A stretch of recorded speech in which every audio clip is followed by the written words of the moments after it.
quiero hablar acerca de Jesús de Nazaret, porque estamos próximos a Semana Santa. Claro que me gusta el playazo, claro que en su tiempo y en mi edad no me perdí un playazo. Además, conozco la playa de Tampico, conozco la playa de Madero, conozco la playa de Altamira, las dos, la Tesoro y las Dunas Doradas. Conozco las playas de México, creo que casi todas, gracias a Dios. Pero hoy te quiero hablar de Jesús de Nazaret. Quiero que hagamos un paréntesis primero. ¿Cuál es el panorama que había en Judea cuando Jesús aparece? Aparece después de años y años y años de ignorancia. Hay muchos años de la vida de Jesús que no conocemos. ¿Qué grupos sociales están en Judea en esa época? Están los saduceos, que son los encopetados, los dueños del Sanedrín, los dueños de la cúpula del poder, que en cambio que sufre la tiranía de Roma. Están los fariseos, que son creyentes, rabinos, que tienen discrepancias con los saduceos respecto a las escrituras.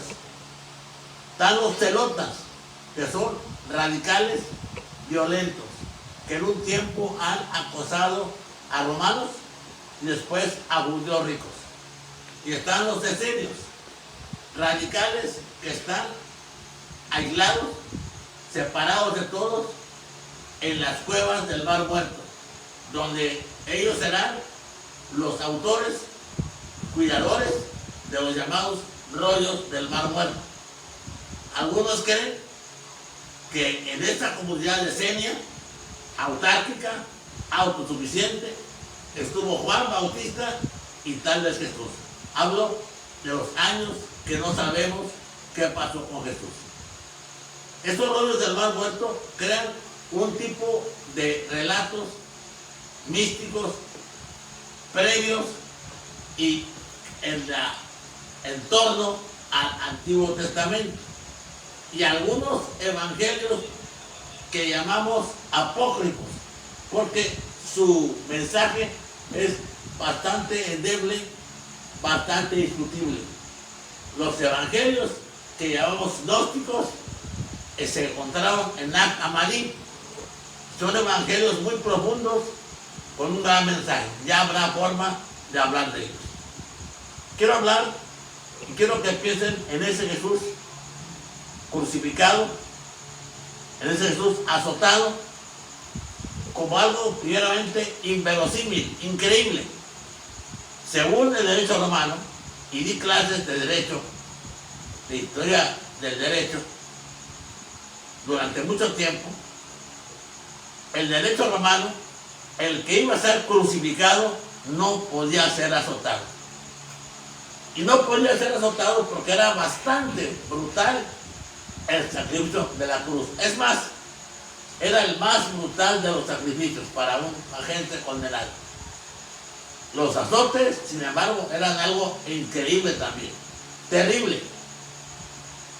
Parece, para algunos, entre ellos yo, que Herodes no quería crucificar a Jesús.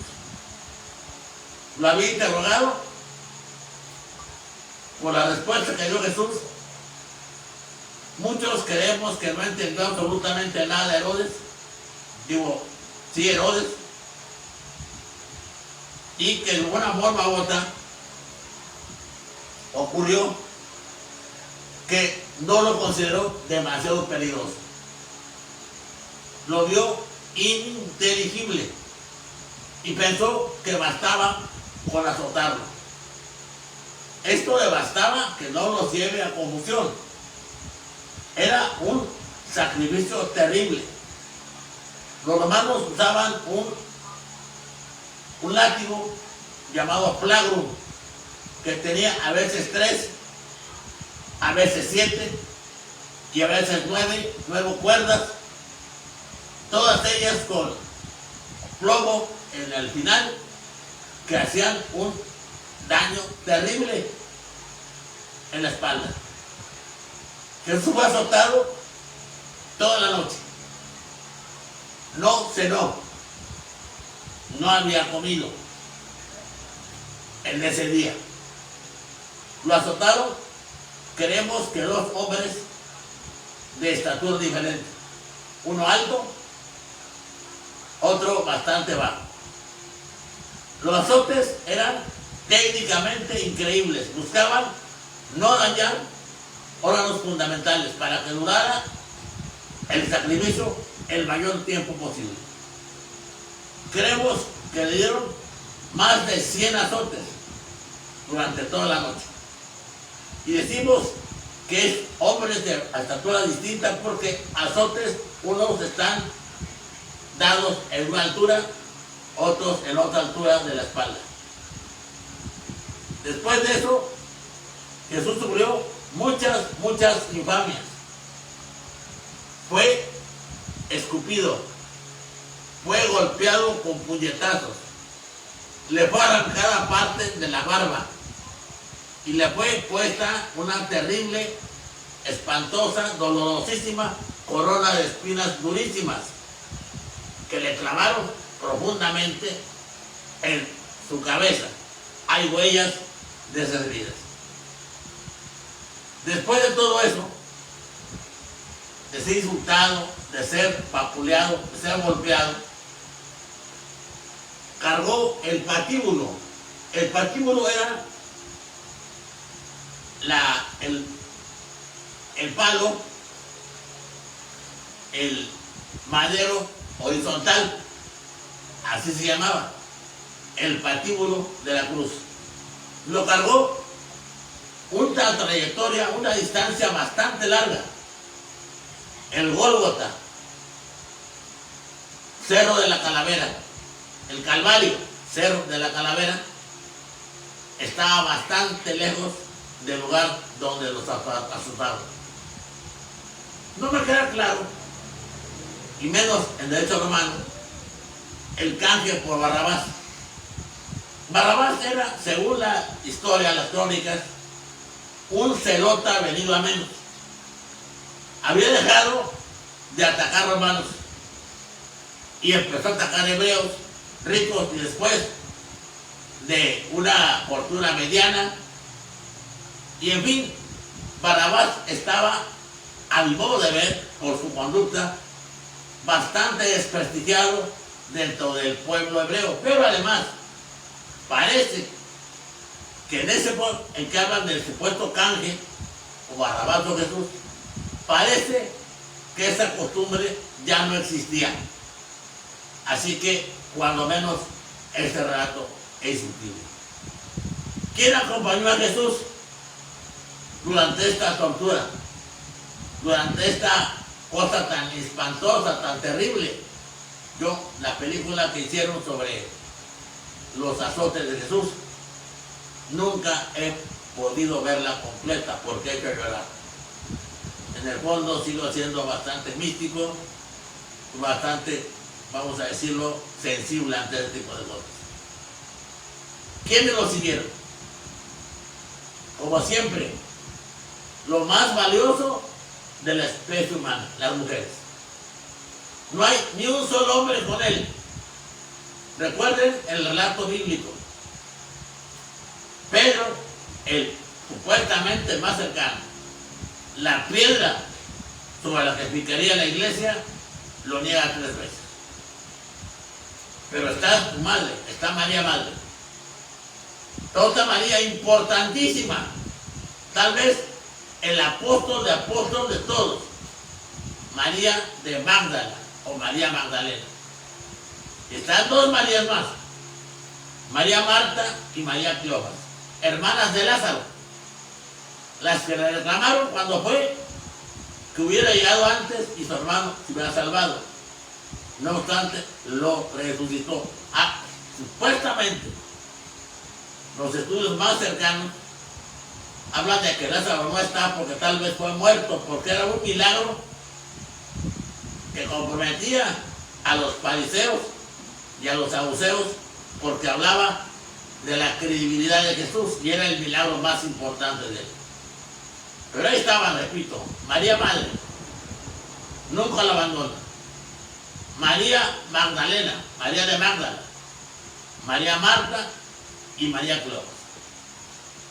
Estarán ahí hasta que Jesús, increíblemente, después de la golpiza tan terrible que soportó, la falta de alimento, la falta de sueño y el cargar el patíbulo que era pesado, todavía exhala antes de morir, prorrumpe en dos exclamaciones tremendas y con mucha fuerza. Perdónalo, Señor, porque no saben lo que hacen. Y Padre mío, ¿por qué me has abandonado? Jesús muere muy pronto, por lo que he platicado antes. Muere demasiado pronto.